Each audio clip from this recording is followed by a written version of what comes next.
Today, let's talk about a prime lens that I think every Micro Four Thirds shooter should have in their camera bag. Introduce the tiny but beefy and fast Olympus 17mm f1.8. Take the 2-time crop factor into consideration.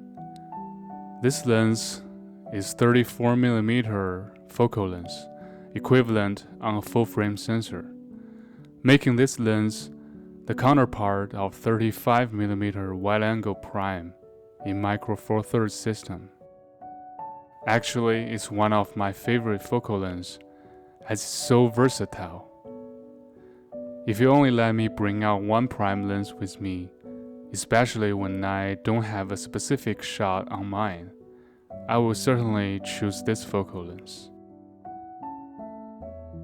Have been using it for a while both on my GH5 and GX85.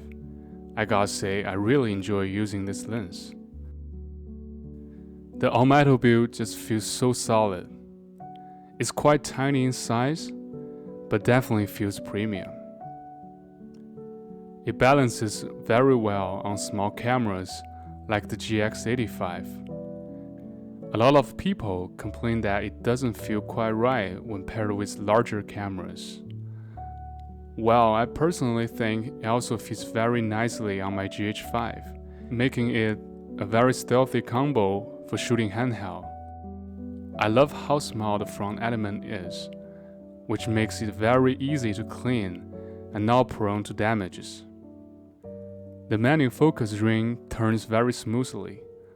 If you want better control of manual focusing, you simply pull the ring backward to engage the focus clutch, and now you will have better linear control of focus and hard stop on both ends. Now, let's talk about image quality. The images out of this lens is very sharp, even wide open.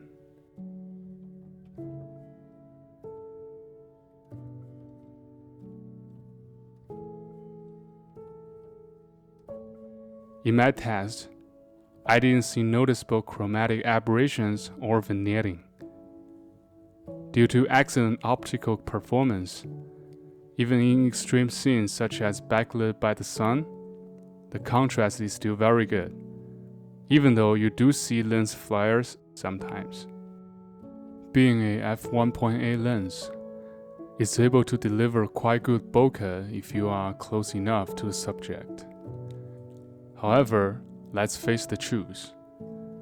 Even though it has an equivalent field of view of 35mm focal length on a full-frame sensor, the lens is physically a 17mm lens. Standing at the same distance to the subject, it will not be able to render as dreamy background as a true 35mm lens.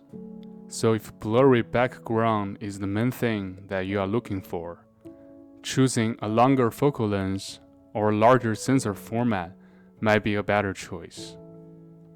Personally, the most important reasons of owning this lens are the small size compared to my 12 to 40mm zoom lens and the much wider aperture that is so helpful when shooting in low light condition.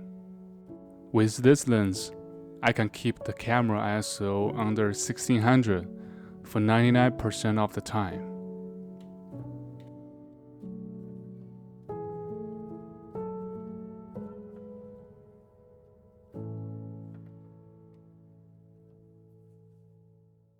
Let's talk about the things I don't quite like about this lens. First, like I mentioned earlier, lens flare is not really well under control in extreme condition. Second, the lens hood is sold separately.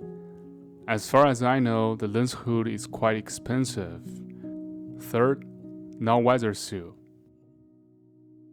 Overall, I really enjoy using this lens. Its a small footprint, excellent handling, and great optical quality really encouraged me to bring it out.